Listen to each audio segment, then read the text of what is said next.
खोईपुर नाम का गांव था जहां लखन डाकिया का काम करता था।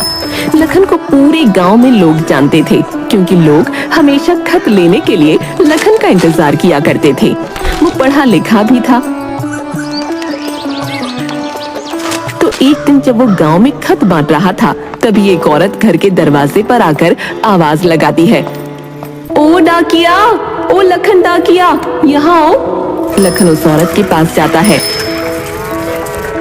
जी, आप मुझे बुला रही थी? क्या आपको किसी के खत का इंतजार है?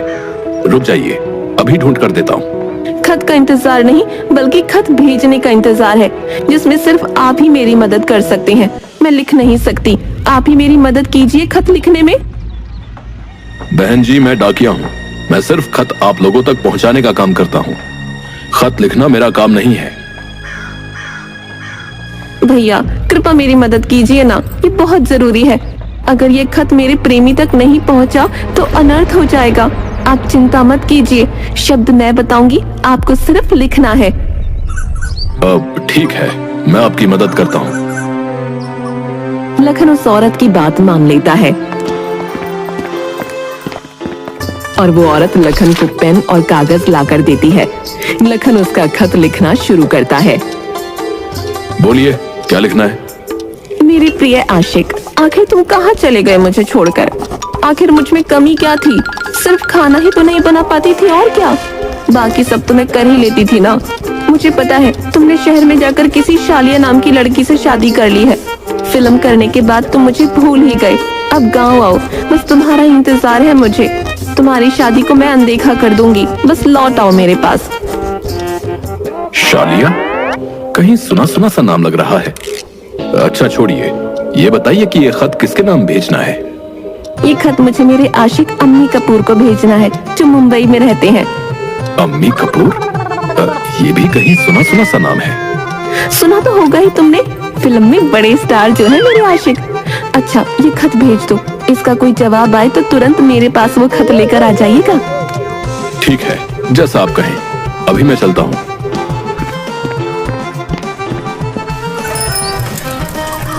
लखन अपने दफ्तर पहुंचा जहां उसका दोस्त शिवम भी होता है जो खतों को समेट रहा था। शिवम लखन को देखकर कहता है, अरे लखन, आज तो बहुत जल्दी आ गए तुम। जब शिवम लखन से ये सवाल करता है वैसे ही पीछे से एक बूढ़ी औरत दफ्तर पर आ जाती है और शिवम से बोलती है, बेटा मेरा खत पहुंचा दो, मेरी पोती मेरे बिना नहीं रह सकती है, कृपया करके ये खत समस्तीपुर पहुंचा दो। अम्मा जी, हम ये खत नहीं पहुंचा पाएंगे। ये सुनकर लखन शिवम से कहता है, क्यों क्यों नहीं पहुंचा सकते ये खत समस्तीपुर में? उस गांव में तो तुम ही लोगों को खत पहुंचाते हो। अम्मा जी अपने बेटे को खत पहुंचाना चाहती हैं, मगर खत में उसके बेटे का कोई पता नहीं है। और समस्तीपुर इतना बड़ा है, मैं अम्मा जी के बेटे को कहाँ ढूंढता फिरूं? मुझे और भी खत लोगों तक पहुंचाने हैं ना। लखन उस बूढ़ी औरत से सवाल पूछता है, अम्मा जी क्या बता सकती हैं कि आपका बेटा समस्तीपुर में कहाँ रहता है? मेरे बेटे रोहन को समस्तीपुर में लोहे बेचने की दुकान डालनी थी तो मैंने अपने घर को गिरवी रखकर उसे पैसे दिए थे। हम एक दूसरे से चिट्ठियों से बात किया करते थे, मगर एक दिन मेरी बहू और पोती दोनों घर से ये कहकर चली गईं कि वे समस्तीपुर रोहन से मिलने जा रही हैं और उस दिन के बाद से मुझे कोई खत नहीं आया है। मेरी मदद कर दो बेटा, ये खत उस तक पहुँचा दो। आप चिंता मत कीजिए अम्मा जी, ये खत मैं आपके बेटे तक पहुंचा दूंगा। ये सुनकर शिवम लखन से कहता है, तुझे पता है ना समस्तीपुर कितना बड़ा है? कहां और कैसे ढूंढेगा? मैंने सुना है ढूंढने से भगवान भी मिलते हैं, और ये तो बस इंसान है। एक काम कर, समस्तीपुर के सारे खतों को मैं लोगों तक पहुंचाऊंगा। तुम खोईपुर में खतों को लोगों तक पहुंचाओ। मैं समस्तीपुर जाकर इसके बेटे को भी ढूंढूंगा और ये खत उसके पास तक पहुंचा दूंगा। ये बात सुनकर वो बूढ़ी औरत लखन से कहती है, तुम्हारा बहुत बहुत शुक्रिया बेटा। आप चिंता मत कीजिए, मैं आपके बेटे को ढूंढ निकालूंगा।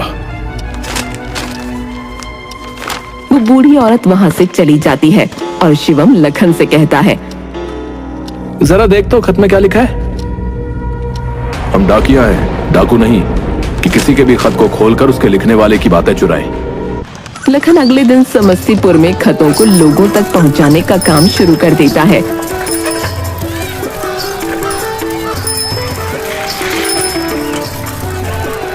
और जब भी वो लोगों को खत देता, उनसे पूछता। वो एक आदमी से रोहन के बारे में पूछ रहा है। आपने किसी रोहन के बारे में सुना है जो लोहे का व्यापार करता हो? सुना तो है डाकिया जी, मगर याद नहीं आ रहा। कल आइए, कल बताता हूँ। हैं? ठीक है, कल बता दीजिएगा।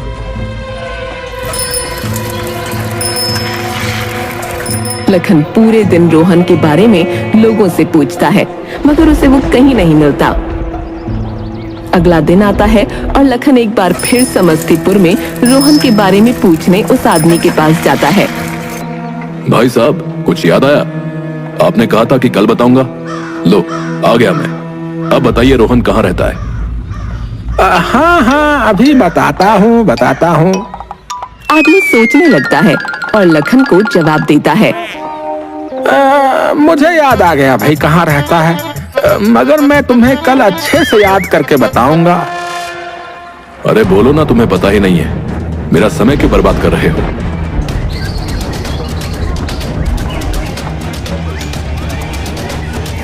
लखन वहां से चला जाता है और अपने गांव लौटता है।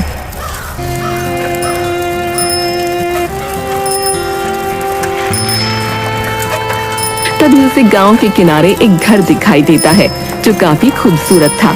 लखन वहां पानी मांगने जाता है।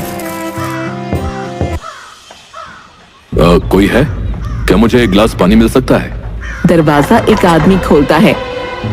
हाँ भाई, बोलिए, क्या चाहिए आपको? भाई, एक गिलास पानी चाहिए था।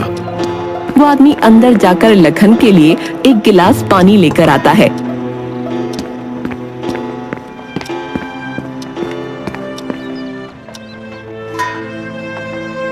लखन पानी पीते पीते उस आदमी से पूछता है। पानी के लिए शुक्रिया। आप किसी रोहन नाम के व्यक्ति को जानते हैं? हाँ, मैं ही रोहन हूँ। बोलिए डाकिया जी, कोई खत आया है मेरे लिए। आप ही रोहन हैं। मैं आपको कहां कहां नहीं ढूंढ रहा था, आखिरकार आप मिल ही गए। मैं आपकी माँ का भेजा हुआ खत लाया हूँ। क्या? मेरी तो कोई माँ नहीं है। क्या? माँ तो सबकी होती है ना, तो फिर आप इस दुनिया में कैसे आए? मेरा मतलब है, मुझे अपनी माँ से कोई लेना देना नहीं है। वो खोईपुर में डॉक्टर हैं, उन्हें मेरी जरूरत नहीं है। मैं यहाँ अपनी पत्नी और बेटी के साथ खुश हूँ। मगर उन्होंने तुम्हें यहाँ लोहे का व्यापार करने के लिए भेजा था, वो भी अपना घर गिरवी रखकर। उससे तुम्हें क्या करना है? जाओ यहाँ से। और ये खत मुझे नहीं चाहिए, तुम ही रख लो ये खत। रोहन अपना दरवाजा बंद कर देता है। अपने गांव लखन लौट आता है, जहां डाकघर पर रोहन की माँ लखन का इंतजार कर रही थी। लखन बेटा, क्या मेरा बेटा रोहन तुझे मिला? बोल बेटा, मिला क्या? पता नहीं मेरे बेटे और उसके परिवार का क्या हाल होगा। अम्मा जी, मुझे वो लोग समस्तीपुर के किनारे बसे एक आलीशान घर में मिले। क्या वो लोग ठीक तो है ना बेटा? कैसे हैं वो लोग? मेरी पोती कैसी है? लखन सारी बातें रोहन की माँ को बताता है।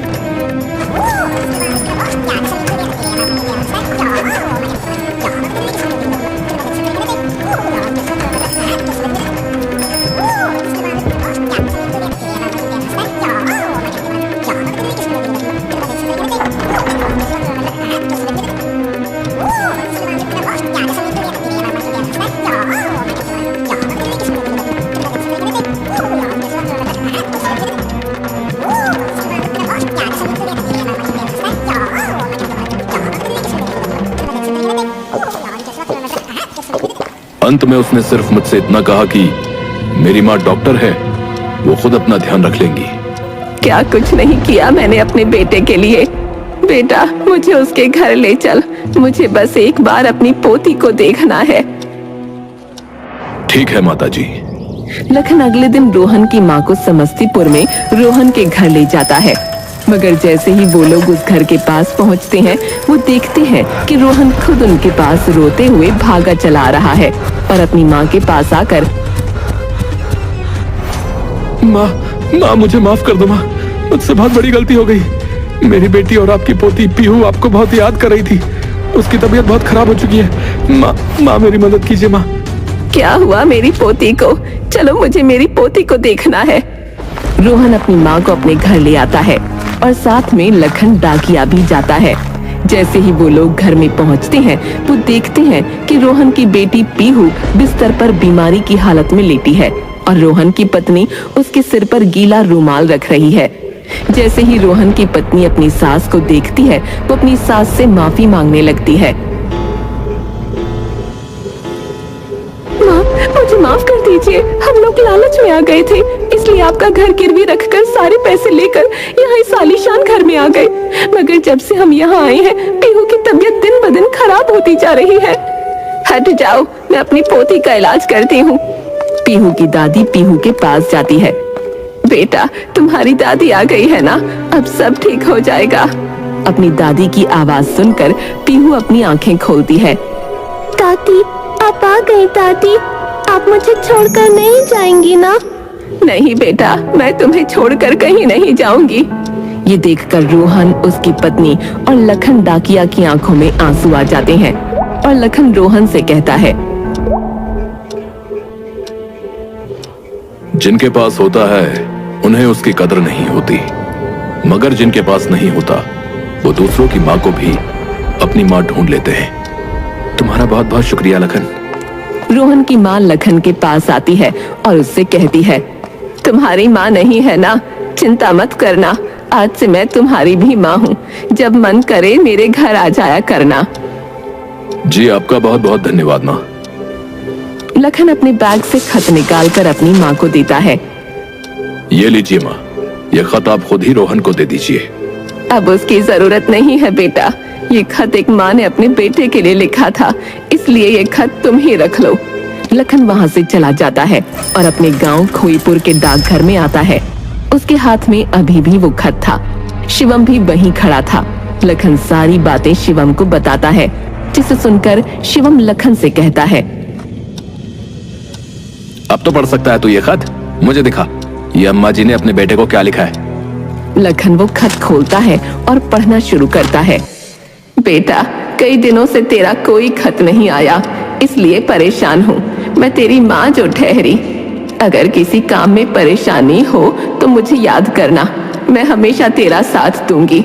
मैं तेरी माँ जो ठहरी, अगर कभी ऐसा लगे कि जिंदगी मुश्किल हो रही है तो मुझे याद करना और मेरे पास आ जाना। तेरे लिए मैं बहुत सारी चीजें खाने के लिए बनाऊंगी। आखिर मैं तेरी माँ जो ठहरी, कोई तेरा साथ दे या ना दे, मैं हमेशा तेरे संग रहूंगी। आखिर तू मेरा बेटा जो ठहरा। ये खत पढ़कर लखन और शिवम की आंखों में आंसू आ जाते हैं और दूसरी ओर रोहन की बेटी भी ठीक हो जाती है। रोहन अपने परिवार को लेकर वापस अपनी माँ के पास रहने आ जाता है। लखन जैसा डाकिया हम सभी की जिंदगी में एक आशीर्वाद के रूप में होता है। क्यों ना हम भी लोगों की वैसे ही मदद करें जैसे लखन डाकिया ने उस बुजुर्ग औरत की।